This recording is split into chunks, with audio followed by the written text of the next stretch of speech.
Ce que la crise sanitaire nous a appris, c'est une sorte de paradoxe, en fait.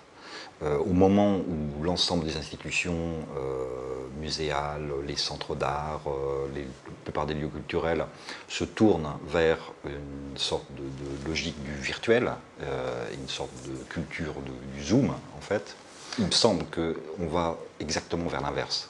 Que cette crise sanitaire, elle nous a appris l'importance capitale de la présence, de la rencontre avec les œuvres et avec les gens dans le cadre de cet écosystème qui est un musée. Un musée, ce n'est pas uniquement un lieu de stockage ou un lieu qui produit un récit, c'est aussi un lieu dans lequel ces récits, ces œuvres prennent une autre dimension justement parce qu'elles appartiennent à un écosystème humain et qu'elles appartiennent tout d'un coup à un registre de l'échange.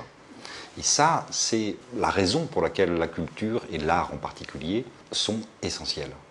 C'est aussi parce que ça crée un espace dont on se rend compte de plus en plus, et notamment en raison de la crise sanitaire, que cet espace-là, il faut l'habiter tout simplement autrement.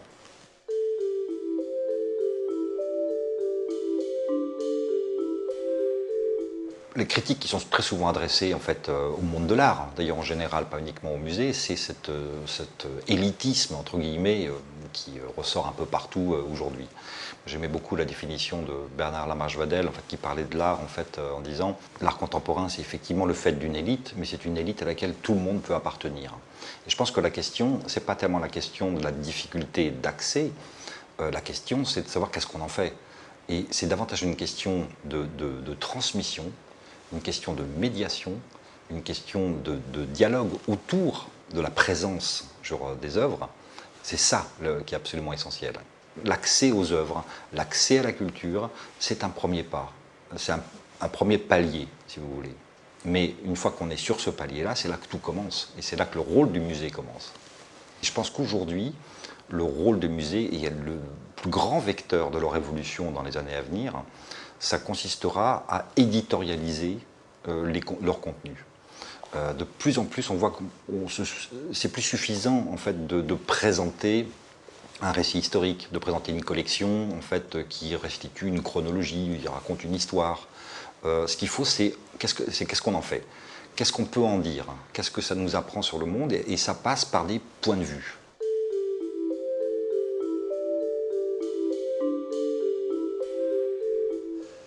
Il y a une évolution qui est absolument massive et frappante de ces 10 dernières années, c'est l'évolution des rapports entre les institutions et leurs réserves, c'est-à-dire entre le stock immergé d'une collection. Une institution comme le Centre Pompidou montre à peine 10% de ses collections, pareil pour le Louvre, pareil pour la plupart des grands musées.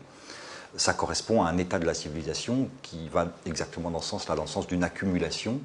Aujourd'hui, en fait, on n'a jamais autant produit.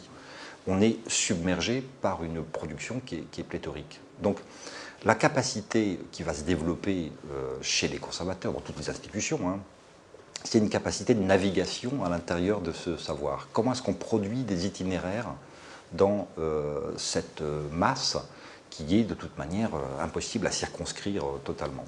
Donc le rapport des institutions à leurs réserves évolue en fonction de cette nouvelle donne.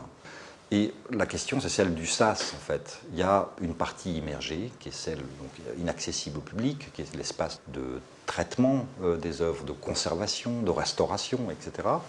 Et un public qui a droit d'accès à cet immense stock.